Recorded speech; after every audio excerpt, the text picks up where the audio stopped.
Yo, what's going on? Hello, everybody. It's Paul Allen, play-by-play guy for your Minnesota Vikings, and welcome to the inaugural Vikings game plan for the 2020 season.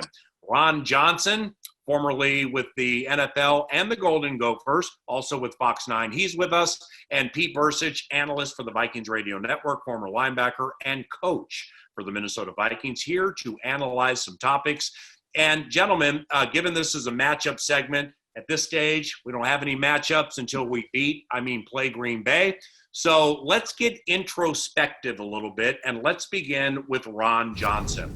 You take a look at some numbers. Vikings passing yards in 2019, 220 per game. Where do you think that goes, Ron, in 2020, and where do you think it needs to go?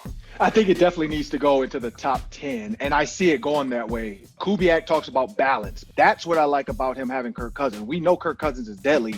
He's going to put him in a position to make the right throws and make the right decisions. So I see that 22nd spot going up. Yes, they lost Stephon Diggs, but Justin Jefferson's going to fit in just fine. You add in Tajae Sharpe. I think they have the pieces of the puzzle. And then, of course, Irv Smith is going to become that third, fourth kind of Swiss Army knife tight end for Kubiak's offense, and I think they have to go into the top 10.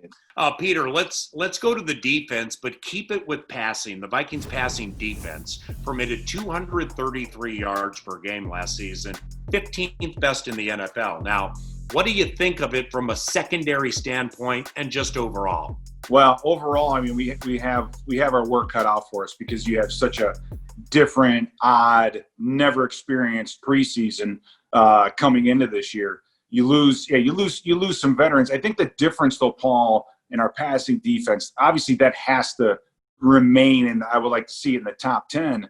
But we saw many big explosive passing plays out of this defense. So just keep the play in front of you. Now will offenses be able to move the chains? Yes, you're going to have to keep things simple. And I think if we could just limit those, we'll be all right and be able to keep that number in the top half, hopefully in the top 10. Now, the big news around the neighborhood for the Minnesota Vikings recently is that general manager Rick Spielman received a contract extension. 2020 was set to be the final year, so they added some years to it, and Rick talked about the extension and more.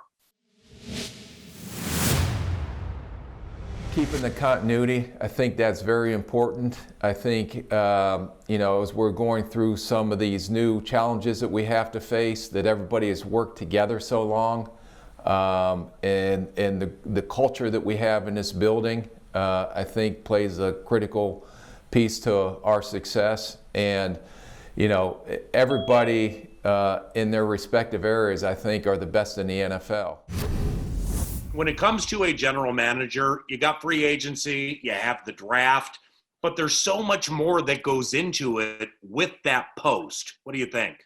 Yeah, and with the GM, I mean, you're honestly running everything, but you have to have a good relationship with the head coach. We've seen GMs and head coaches not get along, and the team suffers. Having those two guys on the same page, I think, is key, and that was the big reason why you have to bring Rick Spielman back. He's kind of built something in the last 5 years where it's been kind of right on that cusp of, okay, we were in the NFC Championship, almost to the Super Bowl. You turn around, you're back in the playoffs, you beat the Saints. And so I think he's kind of built some things that need to continue on. And it hasn't been a let's tear the whole team apart and bring in a new guy. He has earned the right to have an extension. Having a guy like Rick Spielman around for another 2 or 3 years has to happen, because this year, honestly, you have to have a guy that's familiar. Let's just keep this in mind. I think the major thing that'll rip apart a head coach and a GM is personnel.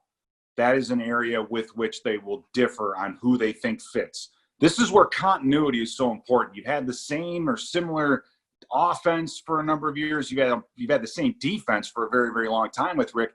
So now all the scouts, everybody knows what kind of players that Rick is looking for and that Coach Zimmer is looking for. So that personnel, they're not on opposite sides of the spectrum. They kind of have an idea of who they want to bring in.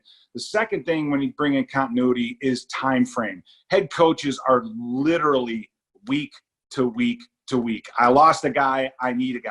So that's what the job of the GM is, to think long term. And when they are both under a longer term contract, they are able to do so. So I think they're both going to be able to do their jobs more effectively with both of these extensions.